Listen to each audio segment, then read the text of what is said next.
The first thing you're going to need to take this course is a golf club. I recommend you get a 7-iron.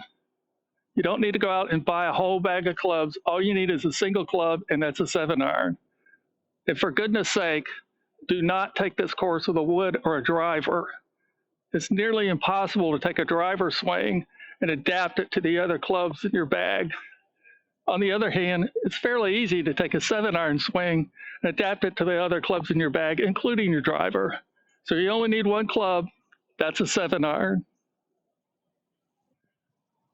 If you're 5'10" in height, which is the average height of a male in the United States, then any standard 7-iron from any manufacturer will work for you. If you're shorter than that or taller than that, I recommend you look at a ping. Get a hold of one of their color charts and find where you fall on it. For example, I'm 6'4". I ended up being a maroon dot, which means my club is bent almost 5 degrees, and it's 1 inch over the standard length.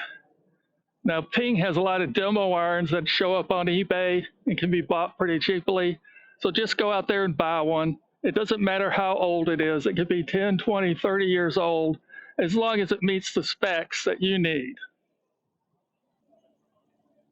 The next piece of equipment you'll need is a pair of golf shoes. Now, this is really an optional item, but I highly recommend you get golf shoes. They'll keep your feet stabilized on the ground, and they won't slide around. If you learn to swing with your feet sliding, it'll cause you problems later on. As far as the type of shoe, it doesn't matter. I don't have a recommendation, but I do have one caveat. Remember, golf is a walking sport, so get some golf shoes you are comfortable walking in.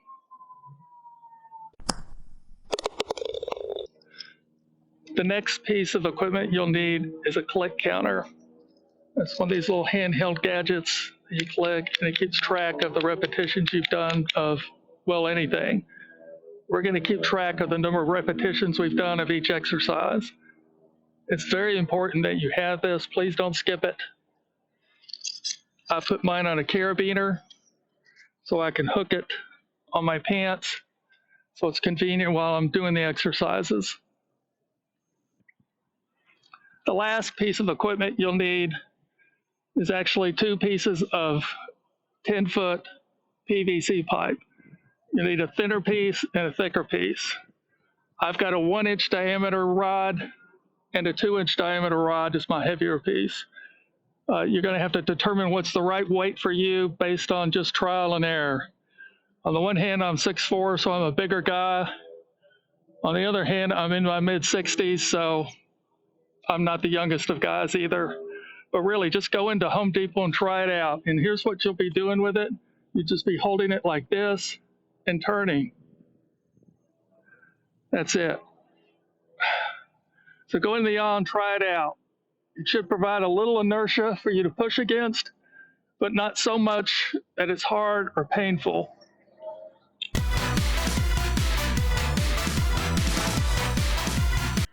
What grip should you use with the Origami golf swing?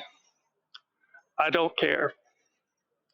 It doesn't matter if you use a baseball grip, an overlap grip, an interlocking grip, or an intermesh grip.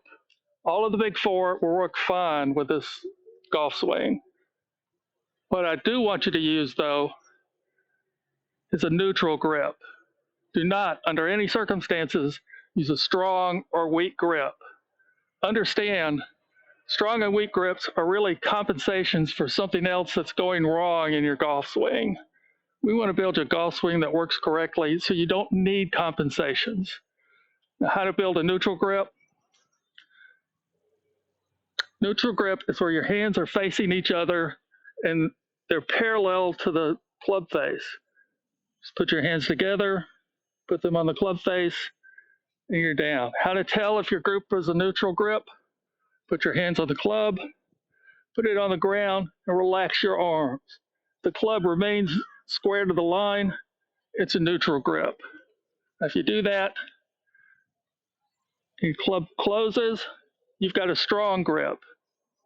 Conversely, put your club face down and relax your arms, and it opens up. You've got a weak grip.